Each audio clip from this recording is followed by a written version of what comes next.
Seguimos con la exgobernadora doctora Dulce María Sauri Riancho, historiadora importante, hecho trabajos importantes sobre Yucatán. Eso me conmueve mucho.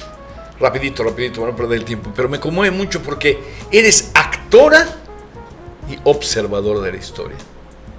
Bueno, qué perspectiva, qué admirable, ¿no? ¿Cuántos tienen ese? Eso es lo que quería Carlos Castillo Peraza, pero no lo logró el pobre, porque se murió antes, ¿no? Él había sido actor y ahora quería ser espectador, no tener esa posibilidad. Don Jesús Reyes Heroles fue actor y espectador, ¿no? Miren, lo que pasa es que, como otras cosas, la vida me dio la oportunidad de estudiar un chochorado. Sí, decíamos, porque a la vejez viruelas empecé a estudiar bueno, cuando normalmente a esa edad, me refiero, empecé a estudiar cuando Pero eso me está sonando que estás presumiendo, porque claro. No cualquiera no, se lanza. A ver, y es una presunción que tiene un sentido. Decirle a las mujeres de mi generación, mujeres que están cerca o ya están en la década de los 70, que claro que pueden hacer cosas para cumplir sus sueños. En este caso, mi sueño de juventud era estudiar un posgrado y no lo había podido hacer. Y a los 59 años empecé, terminé a los 65 y con mucha presunción digo convención honorífica. Sí, convención honorífica. Muy bien. Y esto a la vez me dio una oportunidad que no la vi cuando empecé a estudiar, pero conforme fui avanzando en mi proceso de formación, de haber primero practicado, sido actora y después recibir las herramientas para la investigación. Sí. Entonces, hay ciertas cuestiones en las que no solamente las conozco por los libros, sino porque me tocó participar en ellas. Entonces, eso además es enormemente interesante para mí y creo que me ayuda a narrar mejor ciertas partes de la historia en la que me he especializado. Hay en este canal, a mí me llena de orgullo porque hay quien lo ha pedido en disco, si no me equivoco, son dos largas conversatorios o entrevistas, Dulce María y yo, donde hablamos sin querer de eso, ¿no? Porque ella tuvo el privilegio de cancelar Cordemex, ¿no? Liquidar Cordemex.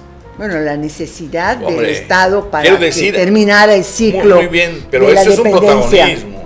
La dependencia, sí. Tienes un lugar en ese muy protagónico. Pero además, a mí me parece curioso porque su trabajo de tesis, donde me cita reiteradamente, creo que 2 libros míos o 3, sí, de la Cámara de Comercio. El de la maestría, mi trabajo de investigación fue sobre la relación entre el Enequén, los empresarios y el Estado. El Estado, eso está bien, eso está bien. Y luego, por ejemplo, tomé de tus libros las aportaciones que dieron las familias de los hacendados enequeneros, en la primera, con Eleuterio Ávila. Eleuterio Ávila. Que después no fue suficiente para el ejército constitucionalista. Sí. Y fue cuando mandaron finalmente a Salvador Alvarado.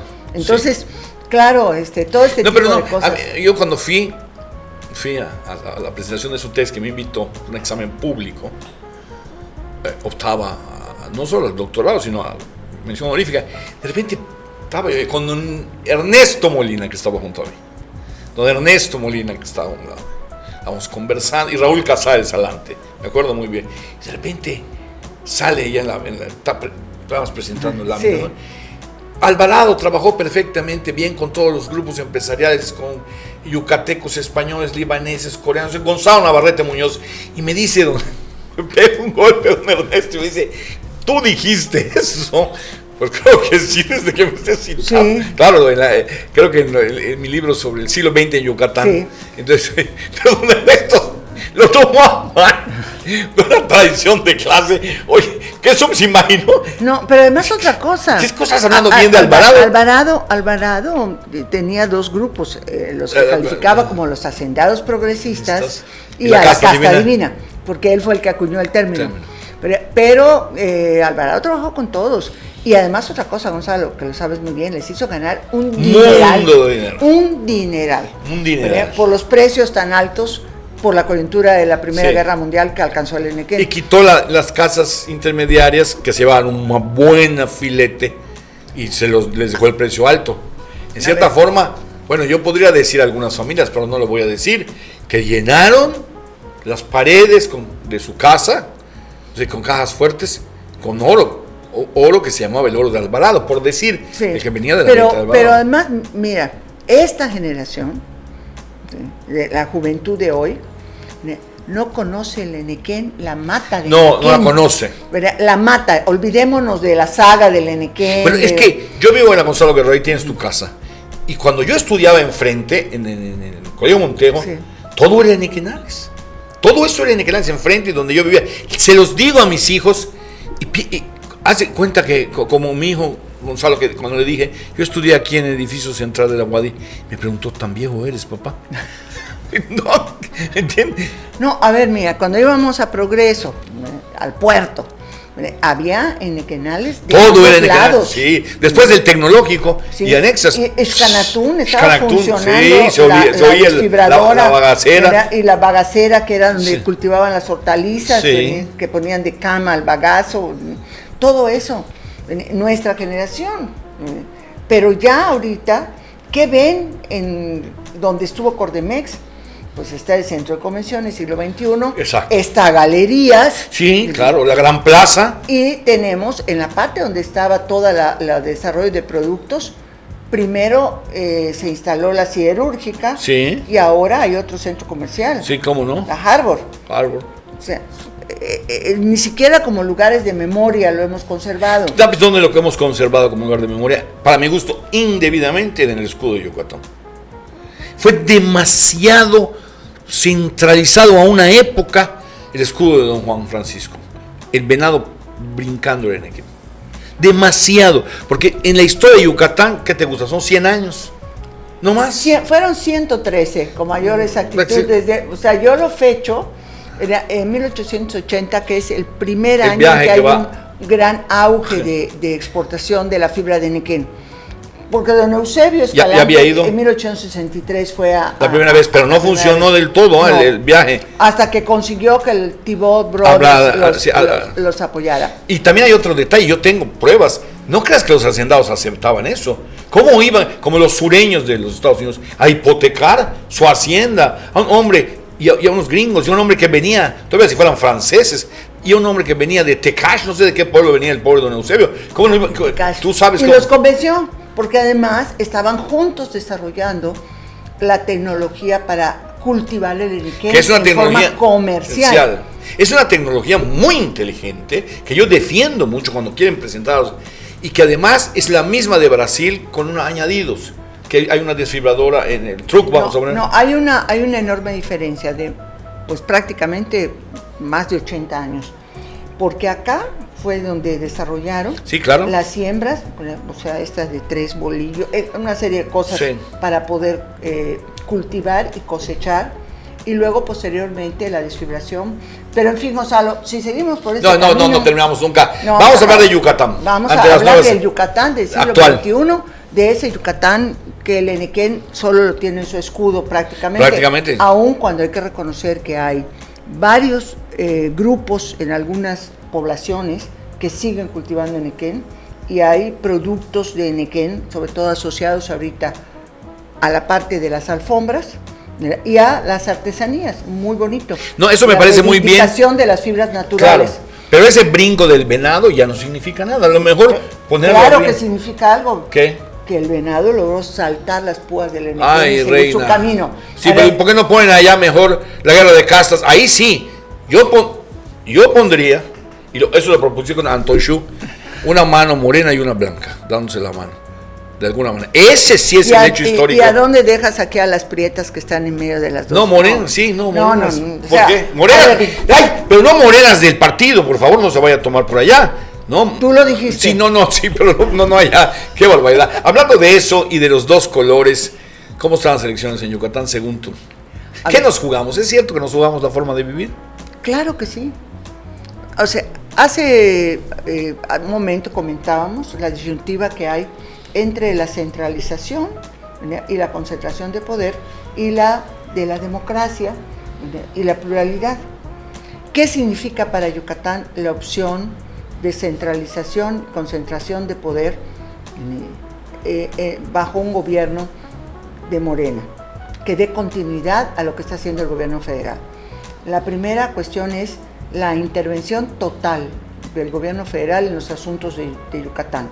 Cuando hablo de asuntos no me refiero estrictamente solo a la política, me refiero a su economía, me refiero a su salud, me refiero a su educación y sobre todo a su seguridad.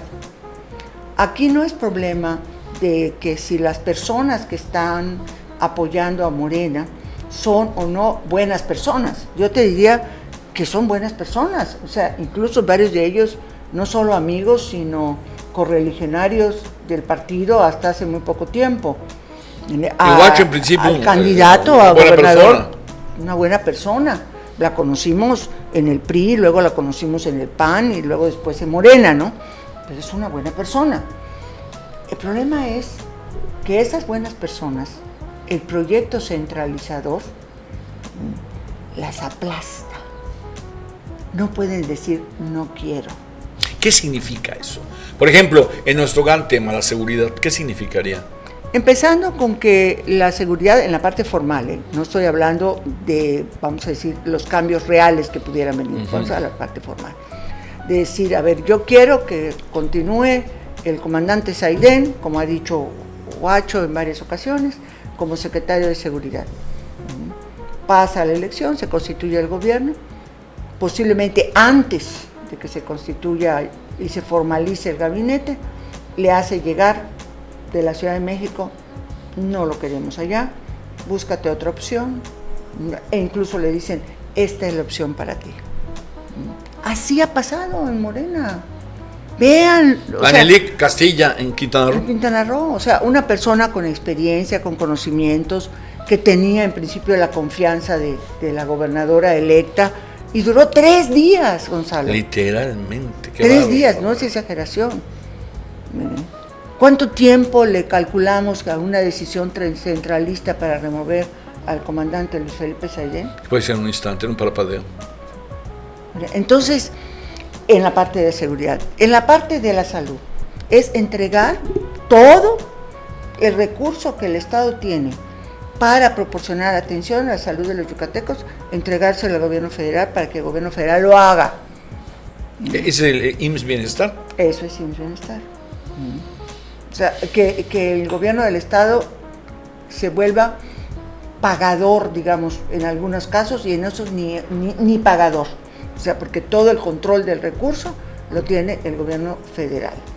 En la parte de la educación, los recursos están centralizados, las nóminas, no es de ahora, viene de la administración pasada. Entonces, eso, vamos a decir, continuará y se exacerbará. En la parte de la promoción industrial, si deciden, por ejemplo, no va a ser el Puerto de Progreso de la ampliación, lo va a pagar el gobierno federal y va a ser, te estoy inventando, ¿no? Champotón. ¿Por qué? Porque nos conviene más Champotón para la estrategia del gobierno federal y Progreso ya que se quede como está. Cuando nosotros decimos no. La energía. Tenemos un proyecto para que Yucatán se vuelva un estado en donde se produzca energía eólica, energía fotovoltaica, es decir, energías renovables y verdes, y esta administración federal canceló los proyectos que ya estaban autorizados por la administración siguiente. Ahora que estamos viviendo apagón tras apagón, por las altísimas temperaturas y la falta de previsión del fluido eléctrico, no estaríamos añorando si tuviéramos la generación por el sol y por el viento, que afortunadamente abundan en Yucatán. O sea, a ver, Gonzalo, centralizar las decisiones es que los yucatecos y las yucatecas estemos pintados en este asunto, punto. Lo que más nos puede preocupar, lo que podría ser insoportable en la cotidianidad, la seguridad. Yo tengo noticias como todos, de ciudades en México, no lejos de aquí, digamos, que a las 6 de la tarde la gente no puede andar. A ver, dicen que nada se aprecia hasta que se pierde. Yo me lo imagino, el símil que utilizo es como el aire. O sea, nosotros respiramos automáticamente, ¿no? Acto reflejo. Y nadie piensa en el oxígeno, en el aire. de que es la vida. La tomas y ya, ¿no? Bueno, hasta que te falta. Entonces empieza a decir, ay, hijos, qué dificultad tengo para respirar. Entonces el aire se vuelve algo consciente. Eso pasa con la libertad, eso pasa con la seguridad. El hecho de que yo pueda salir a cenar con mis amigas y a las 12 de la noche irme a mi casa manejando no sola, va a existir. se acaba. No va a existir. El hecho que los jóvenes, yo le dije una vez a Elena, evocando a Odiseo, ¿no? No Odiseo, al otro que fue a atacar Troya. También Churchill decía, ¿no? En la guerra los viejos conversan entre los jóvenes, se matan. Yo decía, en Mérida los viejos dormimos mientras los jóvenes bailan. Se va a acabar. No salen, o los tiene usted que mandar con dos guardias, con dos acompañantes que los cuiden. Ahora, también hay que reconocer que hay un problema en la media popular de seguridad. ¿Sí? Indudablemente, pero es un problema de seguridad, de asaltos, de que te roban la cartera, etcétera.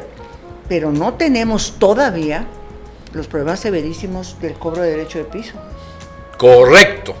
Cuando alguien habla de que lo poco que somos y no tenemos, además, venir va a ser el mal que no ha podido entrar. No está en nosotros que somos pacíficos a lo mejor. Van a venir, ¿me entiendes? Y yo vi hace poco, es un video de Chiapas desgarrador, donde un pobre hombre que tenía una lonchería y una cosa, le fueron a exigir un dinero que el hombre no tuvo para pagar. ¿Y lo mataron? Y lo mataron, Sí. con su mujer y una de sus hijas. Les rajaron el alma.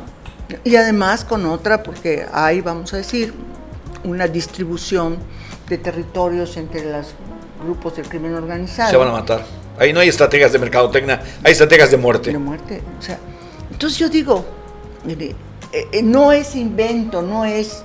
Observemos el entorno. Creo que tenemos derecho y la obligación para una decisión responsable de ver las consecuencias en materia de seguridad.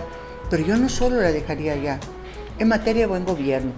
Escuchaba la frase de Renán Barrera al cierre del debate.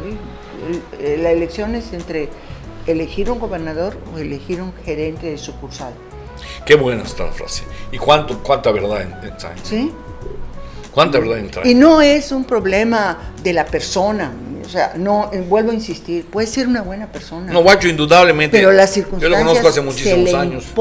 Se le imponen. Es una muy buena persona. Ha tenido esos brincos de partido que son muy ingratos, francamente. Y digamos que son también signo de los tiempos, no hay que estigmatizar. No hay que estigmatizar. A nadie por pero no por eso es un mal hombre. Lo que pasa es que la marca no es buena para nosotros. Para nosotros, no sé para otros lugares, creo para nadie, pero para nosotros no es buena. Y la frase de Renán Barrera, la próxima elección es elegir un gobernador. Y yo diría que además eso que dicen es cierto, es elegir. ¿Vamos a refrendar nuestro estilo de vida o vamos a optar por la aventura de uno nuevo? A ver, además que yo te haría una observación. Refrendar nuestro estilo de vida oculta las enormes desigualdades que hay en Yucatán. Sí, claro. Entonces, para mí, más que refrendar un estilo de vida es modificar, transformar, lograr que esas condiciones inequitativas vayan desapareciendo gradualmente en un marco de paz y respeto, u optar por un modelo en que la paz y el respeto, las libertades y sobre todo la verdad está ausente. Porque si algo hemos aprendido durante esta administración federal, que afortunadamente está casi por concluir, es el costo de la devaluación de la verdad. La verdad no existe. Ya. George Orwell dijo en los años 30, después de aquel libro de André Gide, que volvió de la URSS y dijo, esto es puro cuento, aquí es una dictadura, etcétera, etcétera. Dijo George, estos socialistas hablan como ignorando que existe una verdad objetiva. Yo creo en la fuerza de la verdad objetiva y creo que algún día se abrirá paso. Sé que ahora estamos sufriendo muchísimo por esto, ese mundo de fantasía, de mentira que se está viviendo y nos están atacando muchas cosas. Tú hablabas de la igualdad. Yo no creo que el camino para lograr la igualdad, que es un problema desgarrador de Yucatán, sin lugar a dudas, me refiero a ciertos municipios, a otros ya no tanto. Yo ando mucho por el interior del estado y veo una cierta prosperidad. A ver, mira, que mejoría sí, tiene que haber. Ha habido en general. Como tú dices, la historia es como me dijiste una vez, muy bien dicho, el símil, es como es un elevador. Sí. Va subiendo.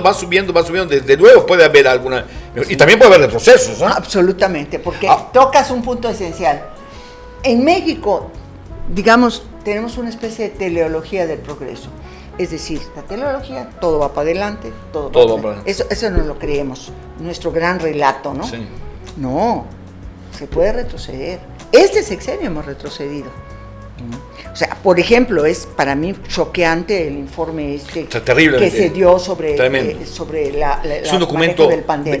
En la historia del México independiente es uno de los documentos más increíbles que se han producido. Sí. 300,000 muertos, Dulce María, que no debieron haber muerto. Y la otra cuestión, o sea, medido en términos de esperanza de vida, a nivel nacional 4 años, pero en la Ciudad de México 9 años y medio.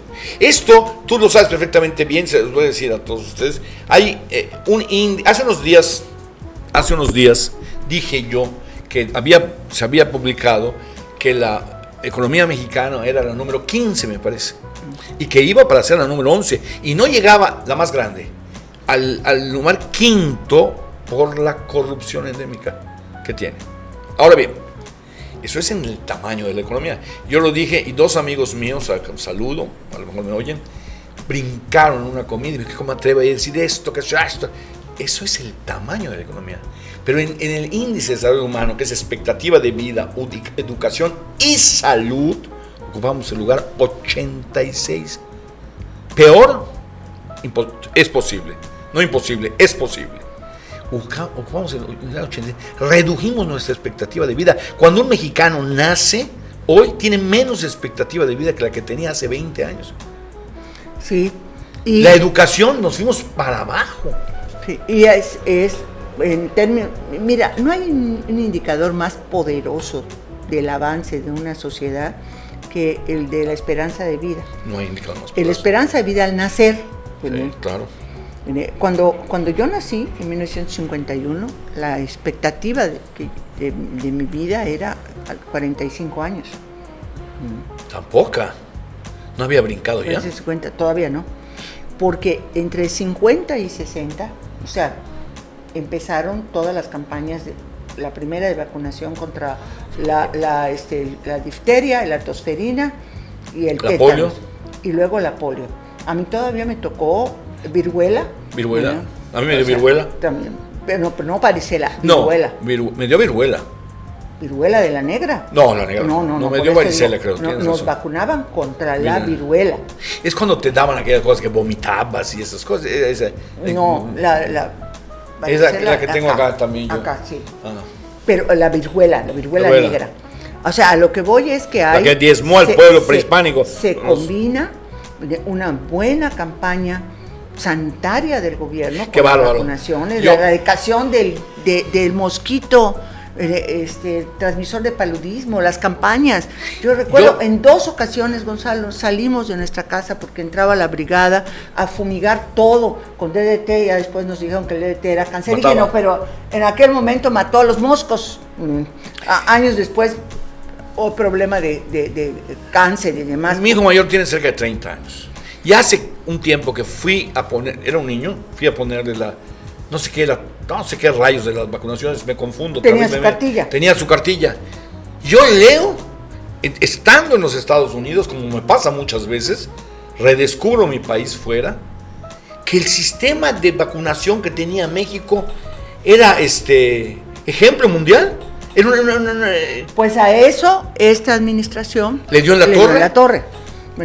¿Y por qué te decía yo que el éxito se mide por la esperanza de vida? Reconozco que aquí hubo una pandemia mundial, el promedio que descendió la esperanza de vida en el mundo fue de 2 años. En México fue al doble, fue de 4. Pero en la Ciudad de México, y significo esto porque quien aspira por Morena a gobernar el país es quien gobernaba la Ciudad de México. Fueron 9 años y medio, está documentado. Es terrible. ¿Qué pasó? Terrible. Te voy a decir algo, entre paréntesis, esta señora Sheinbaum, yo la admiré en un momento dado.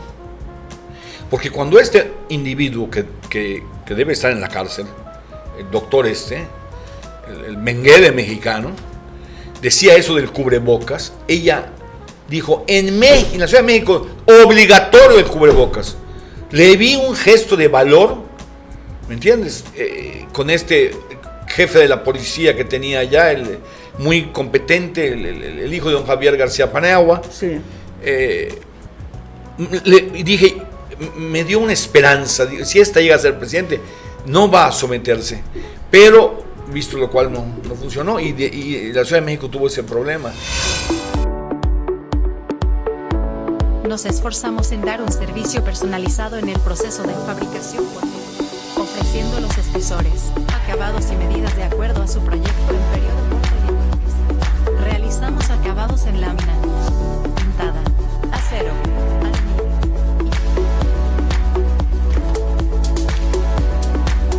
Respetuoso al medio ambiente. Rendimiento garantizado. Con un alto atractivo estético. Alta resistencia y trabajabilidad. Adaptándonos a tu presupuesto. Garantía por más de 1 año. Selma Puertas. Sistema abatibles y corredizas. Sistema ascendente. Sellos de andén a la medida que requieran.